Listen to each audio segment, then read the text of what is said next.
আমি রবীন্দ্রনাথের কালজয়ী সৃষ্টি চোখের বালি উপন্যাসের বিনোদিনী। হ্যাঁ, আমি সেই বিনোদিনী যার নাম শুনলেই আপনারা হয়তো অনেকেই মনে করেন আমি হয়তো কারো চোখের বালি। কিন্তু আপনারা কি জানেন আমার নামের প্রকৃত অর্থ আনন্দ দেয়, যা অন্যকে আনন্দ দিতে সৃষ্টি হয়েছে। রবীন্দ্রনাথ আমাকে সৃষ্টি করেছেন কারোর হৃদয় ভাঙার জন্য নয়, আমাকে সৃষ্টি থাকে তাকে কেবল বিবাহ নামক সামাজিক চুক্তিতে, নাকি দুটি আত্মার পারস্পরিক অনুভবে। আমি একজন বিধবা নারী, আমার জীবনে সুখী বা ছিল কোথায়? কিন্তু ভাগ্যের পরিহাসে তুমি মহেন্দ্র আমার জীবনে এলে। তুমি আমার কৈশোরের প্রথম আকাঙ্ক্ষা ছিলে, যা তখন পূর্ণ হয়নি। কিন্তু তুমি আমাকে প্রত্যাখ্যান করেছিলে, কারণ আমি তোমার গল্পের সরল প্রতিমা ছিলাম না। কিন্তু দেখো, আজ তুমি আমার পায়ে এসে লুটিয়ে পড়েছো আমাকে আপন করার জন্য। তুমি আমাকে ভালোবেসেছিলে, আমার নতুনত্বকে ভালোবেসেছিলে। তুমি ভালোবেসেছো আমার মন, আমার শিক্ষা এবং আমার নতুনত্বকে, এবং আমার ভেতরে থাকা দাবানলকে। আমি তুমি আমাদের ভালোবাসার কোনো চাওয়া পাওয়া ছিল না।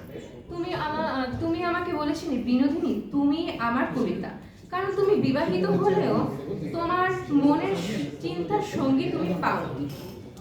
কিন্তু আমি বিনোদিনী তোমার নিঃসঙ্গ মনকে চিনতে পেরেছি, তোমার অস্ফুট বেদনাকে ভাষা দিতে পেরেছি। আমি তোমার সেই চিন্তার সঙ্গে ছিলাম যা আশার মতো সরল বালিকার মনে ধরা সম্ভব ছিল না। আমাদের ভালোবাসার কোনো চাওয়া পাওয়া ছিল না, তাই তো তুমি আমাকে বলেছিলে কোনো দাবি নেই, শুধু নিঃস্বার্থ আত্মসমর্পণ। মহেন্দ্র, তুমি এক বিধবা নারীকে ভালোবেসেছো সমাজের সকল নিয়মকে তুচ্ছ করে। তোমার এই ভালোবাসার প্রকাশ করে তোমার হৃদয়ের গভীরতা। আমাদের প্রেম ছিল এক অনন্য সৃষ্টি, যা অন্যান্য প্রেমিকদের মধ্যে নাই। যেমন হিমরূপা, তারা কেবল নিষ্ক্রিয়তার প্রতীক। একজন সারাদিন খালি পায়ে হেঁটে বেড়াতো, আরেকজন ছাদের কোণে বসে অপেক্ষা করত। তাদের ছিল না কোনো সংখ্যা, ছিল না কোনো দায়বদ্ধতা, এবং ছিল না কোনো কঠিন সিদ্ধান্ত। দেবদাস পার্বতী, কিসের সেরা প্রেম? দেবদাস কেবল পালায়নকারী, সমাজের ভয়ে নিজের দুর্বলতায় সে ডুবলো মদের গ্লাসে। সে কাপুরুষ, আত্মধ্বংসকারী। ভালোবাসাকে পাওয়ার জন্য সে লড়াই করতে শেখেনি, করেছে শুধুই আত্মসমর্পণ। কল্যাণী এবং অনুপম তো একজন ব্যক্তিত্বহীন যুবক, যাকে এক কথায় বলা যায় মাকাল ফল।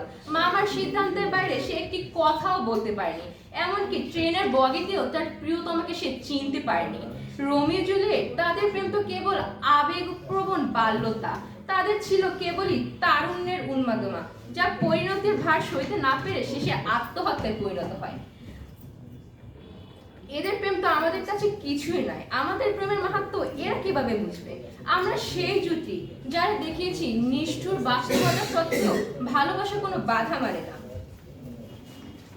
বহু বাধা বিপত্তি সমাজের নিয়ম শৃঙ্খলার বাইরে গিয়েও কেবলমাত্র নিঃস্বার্থ ভালোবাসা এবং অন্তরের অন্তঃস্থল থেকে গভীর টানি বোঝায় আমাদের প্রেমের শ্রেষ্ঠত্ব। তাই আমি বলে যেতে চাই, প্রেমের রাজ্যে আমাদের জুটি সেরা। ধন্যবাদ।